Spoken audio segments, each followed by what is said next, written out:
Hey, horror fans, once again, it is me, the horror miser, Manny G. Time to review my latest horror film. This is the psychological thriller film called Psycho Killer.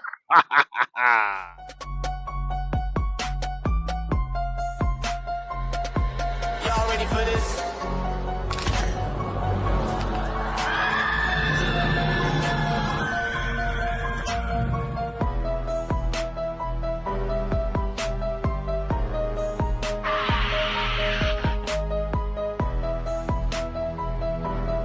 Hey, horror fans, once again, it is me, the horror miser, Manny.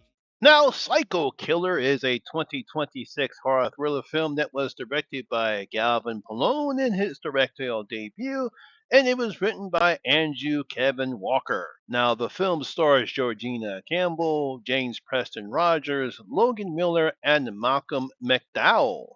Now, in this film, a police officer tracks down the killer after a husband, a highway patrolman, becomes one of his victims. Oh.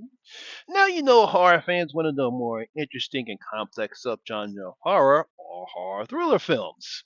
You know, the films where a law enforcement officer who may or may not have their own flaws pursues a vicious and dangerous serial killer. Now they play a psychological game of cat and mouse, seeing who can outsmart the other and whether the officer catches the killer or that the killer evades capture and gets away with it all. Now, we have seen plenty of films that use this premise. Obviously, we have Silence of the Lambs, Seven, and Manhunter. You know, whether it's FBI agent Clarice Starling trying to catch Buffalo Bob and her interactions with serial killer Hannibal the Cannibal Lecter, or detectives David Mills and William Somerset tracking a serial killer who kills his victim based upon the seven deadly sins, those films can show the cat and mouse game that they play with each other. And of course, we can always find out what's in the box. And this brings us to American filmmaker Gavin Pollone's latest project and making his directorial debut with his film. It is called Psycho Killer. Now, in this film, we're introduced to Kansas Highway Patrol Officer Jane Archer, whom, doing what was supposed to be a routine pullover, sees her husband, fellow officer Mike Archer, murdered in a very brutal fashion by a serial killer known as a satanic slasher. Now we learn that the satanic slasher has been killing random people, leaving occult signs with the victim's blood at the crime scenes throughout the country. Of course, Jane becomes obsessed with tracking down and bringing the satanic slasher to justice and to get revenge for killing her husband. You go get him, Jane. Now, the first thing I have to say, this is a very interesting premise that Galvin and his team have created here for this film. Though it is not the first horror film to use a satanic panic craze that took place during the 80s, I like the fact that Gavin uses a serial killer who truly believes that he's killing for Satan. Yeah, he's not looking to gain any type of riches or, trying to get all absolute power. This guy truly believes he's doing something very deadly and very something crazy and very something deadly in honor of Satan. However, while this was a good idea, Gavin and his team have failed in making what could have been a very decent horror thriller film. I mean, the first problem with the film that I have with this film is the killer himself is that the fact that he's violent, the kills that he does are kind of lackluster and dull.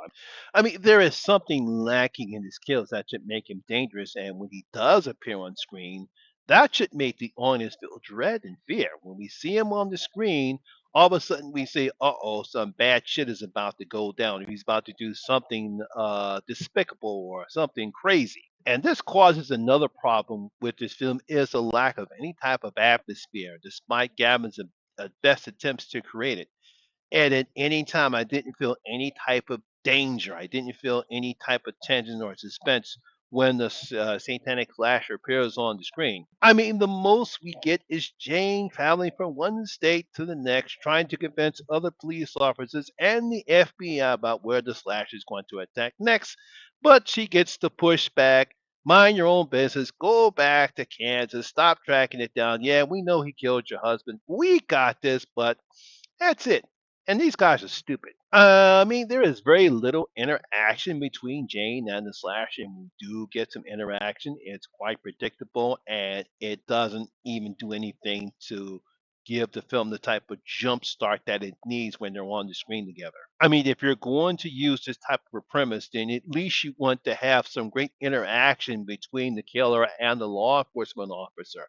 I'm not expecting this film to be like Silent on the Rams or Seven, but you at least want to have that back and forth between them, so that way the chemistry there or the contrast of these two characters should engage the audience, and they don't do it here in this particular film. And this is due to Andrew Kevin Walker's script, as the story he's given us is rather dull and boring, as nothing really happens in this particular film. Now, I will give credit to Georgina Campbell, as she tries her best to bring her A game in this film, but unfortunately, she is hampered by Walker's dull and flat script.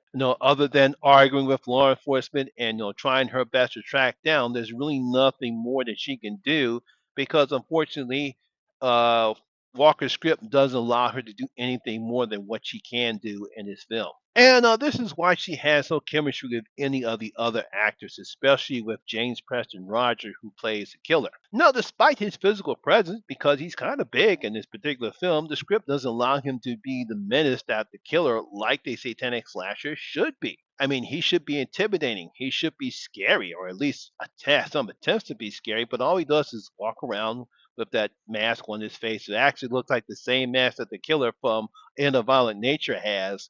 And that's kind of it. And veteran actor Malcolm McDowell is totally wasted in this film, playing an eccentric Satanist named Mr. Pendleton, who doesn't add anything at all to the film. And by the time he's in the film, he's not in the film anymore. It's like you blink and then that was it.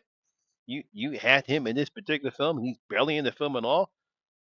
Wow. Now, I will give Gavin and Andrew credit because I did like the reveal on the slasher's ultimate goal that we see in the third act of the film. It's just that the journey to get there was just dull, boring, and flat. So, unfortunately, other than another good performance by Georgina Campbell, she's becoming quite the screen queen with all the horror films that she's been in.